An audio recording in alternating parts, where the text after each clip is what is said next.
नमस्कार भाई दोस्तों, आप लोगों को बताना तो और कुछ चाहते थे, लेकिन ये क्या हो गया यार। ये चाइना पन्नू की भाषा कैसे बोलने लगा? कुछ समझ रहे हो आप? चाइना पन्नू की भाषा बोलने लगा। वही गुरपत सिंह पन्नू, जिसको क्या क्या बोलते हो आप? आतंकवादी, खालिस्तानी, पता नहीं क्या क्या बोलते हो। वही बोलते हो ना आप?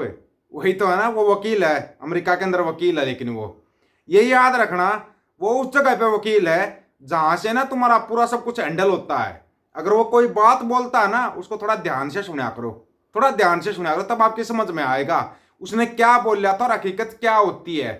जैसे उसने बोल दिया, ये उड़ीसा में या कहीं पर भी जो ये प्रोग्राम हुआ था पुलिस वालों का, उसमें बोल रहा था कि ये क्या हो रहा है, कि सभी को हैंडल कैसे कर रहा है सेंट्रल गवर्नमेंट, सभी राज्यों की जो पुलिस है उनको हैंडल। उसका नतीजा ये आया कि आज दिन में ही एक मैसेज आ गया, सभी राज्यों की पुलिस एक दूसरे से अपने साझा करेगी, जो भी इनके राज्य में हो रहा है सब कुछ साझा करेगी। और उसके बाद पूरी रिपोर्ट कहां जाएगी? है टकले के पास। वही जो तुम्हारा तड़ी पार है, उसके पास जाएगी पूरी की पूरी रिपोर्ट।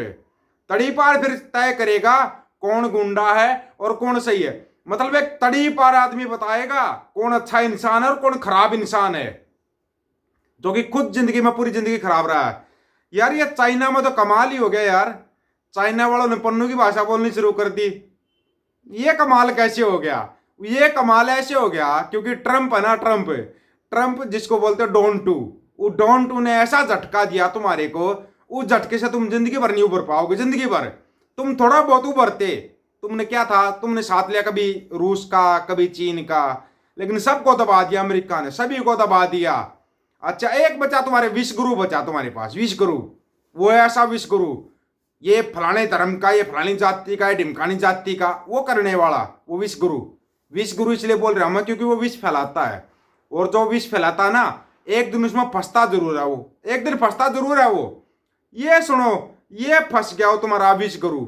सुनो, having a trade or strategic or military partner that is as volatile and unpredictable as India, that's engaging in extrajudicial assassinations all around the world, not just one-off in Canada, but multiple all around the world, I think is somewhat of an indication of how India also operates domestically. And alongside, I think the flip side of that arrogance is also the simmering and increasing tensions domestically. What you're looking at is a tinderbox of nations that have been imprisoned within the Indian state and within that construct. And those fault lines within that country are bursting at the seams. And I think what the assassinations are also a demonstration of the Indian administration's and regime's desperation to neutralize and eliminate any political threats that it sees from the Sikh political community in actually championing justice and human rights for the entire subcontinent. अगर आप लोगों को समझ में आया या नहीं आया मेरे को नहीं पता है। आपको बता दूं मैं किसका जिक्र था। यह जिक्र था 1984 का। 1984, नेवर फॉरगेट 1984। उसका जिक्र उठ गया कहां? चाइना के अंदर। और आपको ना मोटा मोटा बता देते हैं, जनवरी 2025 के अंदर 1984 का इंसाफ भी होगा, खालसा राज की डिमांड भी होगी। कहां से होगी? सारे पश्चिमी देश, सारे यूरोपीय देश मिलकर डिमांड करेंगे। आपका नाटो, आपका जो भी है, जितने भी जो बड़े बड़े संगठन ना, सब डिमांड करेंगे। उसके बाद कहां जाओगे? उसके बाद कहां जाओगे? कभी सोचा है क्या? चलो आपको बता देते हैं आप लोग कहां जाओगे। आपकी जगह बतानी बहुत जरूरी होगी ना अभी। क्यों जरूरी? पता क्यों होगी? क्योंकि आप लोग है ना, कोई बात बोल के ना भूल जाते हो, लेकिन हम नहीं भूलते। हम भूलते नहीं। हमारे का भूलने का मतलब ही नहीं है। पता क्यों मतलब नहीं है? सुनना एक बार, जो पंजाब के बड़े बड़े प्रोफेसर ने जो बात बोली ना, वो एक बार सुनना।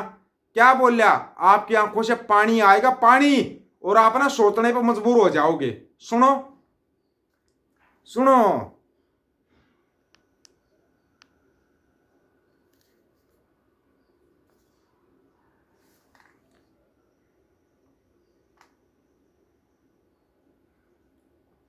अच्छा, ये हो रहा था क्या इसमें? कोई बात नहीं। कहाँ जाओगे अब सुनोगे। ਅਸੀਂ ਛੋਟੇ ਸੀ ਵਹੀਂ ਵਗਦੀ ਚ ਚੋਂ ਵਗਦੀ ਚ ਤਾਂਬੇ ਦਾ ਸਿੱਕਾ ਸੁੱਟ ਕੇ ਇੱਕ ਦੂਜੇ ਨੂੰ ਕਹਿੰਦੇ ਹੁੰਦੇ ਸੀ ਹੇਠਾਂ ਰੇਤ ਤੇ ਪਿਆ ਦਿਸਦਾ ਹੈ। ਅੱਜ ਵੇਈਆਂ ਤੋਂ ਚੂਆਂ ਦੇ ਵਿੱਚ ਤੁਸੀਂ ਜਗਦੀ ਟਾਰਚ ਸੁੱਟਦੇ ਹੋ। ਬੇਟਾ ਤੁਹਾਡੀ ਮਿਹਰਬਾਨੀ ਤੁਸੀਂ ਬੁਲਾਇਆ, ਪਰ ਮੈਂ ਖੁਸ਼ੀ ਤੇ ਮਾਣ ਨਹੀਂ ਮਹਿਸੂਸ ਕਰ ਰਿਹਾ। ਮੈਂ ਇੱਕ ਸ਼ਰਮ ਦਾ ਅਹਿਸਾਸ ਲੈ ਕੇ ਤੁਹਾਡੇ ਸਾਹਮਣੇ ਪੇਸ਼ ਹੋ ਰਿਹਾ। ਉਹ ਸ਼ਰਮ ਕਿਹੜੀ ਗੱਲ ਦੀ ਹੈ ਕਿ ਜਿਹੜੀ ਸਾਡੇ ਬਾਪ ਦਾਦੇ ਪੜਦਾਦੇ ਨੇ ਸਾਨੂੰ ਵਿਰਾਸਤ ਦਿੱਤੀ ਸੀ, ਉਹ ਅਸੀਂ ਤੁਹਾਡੇ ਵਾਸਤੇ ਸਾਂਭ ਕੇ ਨਹੀਂ ਰੱਖ ਸਕੇ। ਜਦੋਂ ਅਸੀਂ ਛੋਟੇ ਸੀ 8 ਫੁੱਟ ਤੇ ਖੂਹ ਚੋਂ ਪਾਣੀ ਨਿਕਲ ਆਉਂਦਾ ਸੀ, ਹੁਣ 350 ਫੁੱਟ ਤੇ ਚਲਾ ਗਿਆ। ਤੁਹਾਡੇ ਬੱਚੇ ਅੱਗੋਂ ਕੀ ਕਰਨ? ਯਸ ਕਰਦੇ ਆ ਬਾਜ਼ਾਰ ਜਾਣਾ, ਵੇਖ ਕੇ ਬੈਂਗਣ ਉਹ ਚੁੱਕਿਓ ਜਿਹਨੂੰ ਕੀੜਾ ਲੱਗਾ ਹੋਵੇ, ਕੀੜੇ ਵਾਲਾ ਹਿੱਸਾ ਕੱਟ ਦਿਓ, ਬਾਕੀ ਖਾ ਲਿਓ। ਜਿਹਨੂੰ ਕੀੜਾ ਨਹੀਂ ਲੱਗਾ ਉਹ ਸਿਰਫ ਕੈਮੀਕਲ ਹੈ, ਤੇ ਜਿਹੜੇ ਬੈਂਗਣ ਦੇ ਵਿੱਚ ਕੀੜਾ ਹੈ, ਜੇ ਉਹ ਕੀੜੇ ਨੂੰ ਜਿੰਦਾ ਰੱਖ ਸਕਦਾ ਤੇ ਤੁਹਾਨੂੰ ਵੀ ਰੱਖ ਲਏਗਾ। ਇਹ ਵੀ ਦਿਨ ਆਉਣੇ ਸੀ। ਮੈਂ ਬਚਪਨ ਦੇ ਵਿੱਚ ਇਹ ਸੁਣਦਾ ਸੀ ਫਲਾਨਾ ਬੜਾ ਬੇਈਮਾਨ ਹੈ, ਫਿਰ ਲੋਕਾਂ ਨੇ ਕਹਿਣਾ ਬੰਦ ਕਰਤਾ। ਹੁਣ 30 ਸਾਲਾਂ ਬਾਅਦ ਫਿਰ ਕਹਿਣ ਲੱਗੇ ਨੇ, ਤੇ ਹੁਣ ਇਹ ਨਹੀਂ ਕਹਿੰਦੇ ਫਲਾਨਾ ਬੜਾ ਬੇਈਮਾਨ ਹੈ, ਹੁਣ ਕਹਿੰਦੇ ਫਲਾਨਾ ਬੜਾ ਬੇਵਕੂਫ ਹੈ, ਅਜੇ ਵੀ ਇਮਾਨਦਾਰੀ ਨਾਲ ਚਿੰਬੜਿਆ ਪਿਆ। ਇਹ ਸਾਰਾ ਕੁਝ ਸਿਰ ਪਰ ਨੇ ਕਦੋਂ ਹੋਇਆ? ਉਦੋਂ ਹੋਇਆ ਜਦੋਂ मेरी पीढ़ी विकास कर रही थी। कुछ समझे इन बातों का मतलब? नहीं समझे होगे। पता क्यों नहीं समझे? क्योंकि आप लोग ना अभी भी भोलेपन के ऊपर चल रहे हो, भोलेपन के ऊपर चल रहे हो। ओ पंजाबियों, ओ सिखों, ओ मेरे बड़े भाइयों, आपसे हाथ जोड़कर रिक्वेस्ट है, इस भोलेपन से थोड़ा बाहर निकलो, इस भोलेपन से थोड़ा सा बाहर निकलो, बस थोड़ा सा, ज्यादा नहीं, बस थोड़ा सा बाहर निकल जाओ। बाहर निकल के एक बार ना दिमाग से सोचना शुरू कर दो। आपसे बड़ा दिमाग, आपसे बड़ी ताकत, आपसे बड़ी दौलत, आपसे बड़ा इंसान कहीं दुनिया में है ही नहीं।